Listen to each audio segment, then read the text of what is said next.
오늘은 니즈와 완처에 대한 이야기를 해보겠습니다.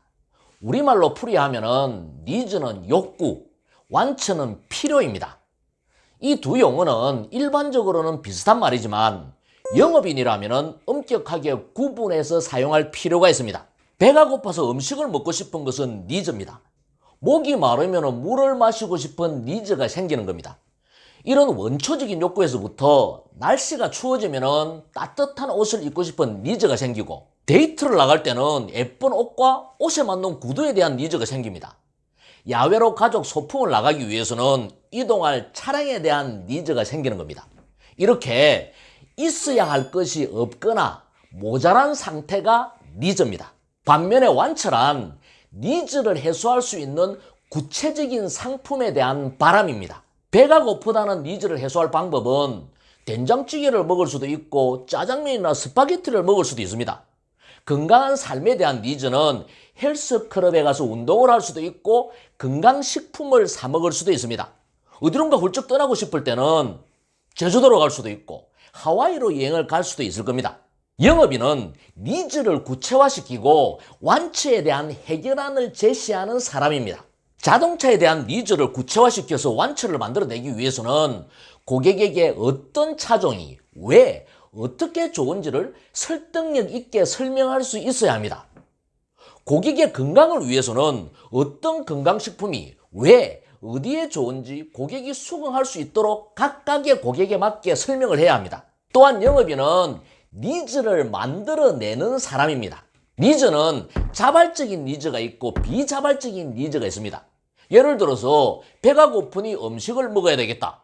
날씨가 추우니 따뜻한 옷을 사야 되겠다. 이런 마음은 자발적인 니즈입니다. 자발적으로 생기는 니즈는 상품 선택의 문제만 해결하면 됩니다. 그렇지만 당장 필요성을 느끼지 않는 상품들은 영업인이 고객의 니즈를 만들어내는 역할을 해야 합니다. 이것을 우리는 전문 용어로 니즈 환기라고 말합니다. 예를 들어 보험 상품의 경우는 비자발적인 니즈입니다. 당장 필요한 것이 아니기 때문입니다. 하지만 불의의 사고나 재난에 대한 우려는 누구든지 마음속에 내재되어 있습니다. 그래서 영업인은 먼저 고객 마음속 깊은 곳에 있는 보장에 대한 니즈를 끄집어내는 작업을 해야 합니다. 이것이 니즈 환기 작업입니다. 보험에 대한 니즈가 없는 사람에게는 아무리 좋은 상품을 제시하고 아무리 상품 설명을 잘해도 판매로 연결시킬 수가 없습니다. 먼저 니즈를 환기시킨 후에 완처로 연결시켜야 판매가 이루어지는 겁니다. 영업인은 고객의 니즈를 만들어내고 완처에 대한 해결안을 제시하는 사람입니다. 여기서 가장 중요한 한 가지 요소가 있습니다. 그것은 바로 경제력입니다. 아무리 니즈가 충만해도 경제력에 따라서 완처가 달라집니다. 예를 들어서 차를 사야 되겠다는 니즈가 있어도 경제력이 없으면 구입하지 못할 것이고, 또한 경제력에 따라서 선택하는 차량의 질이 달라질 겁니다.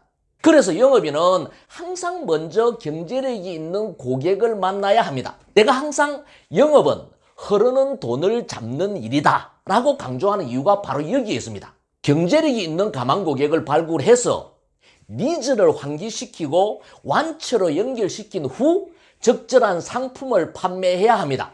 순서는 경제력, 니즈, 완처, 세일즈입니다. 이건 정말 중요한 세일즈 성공의 프로세스입니다.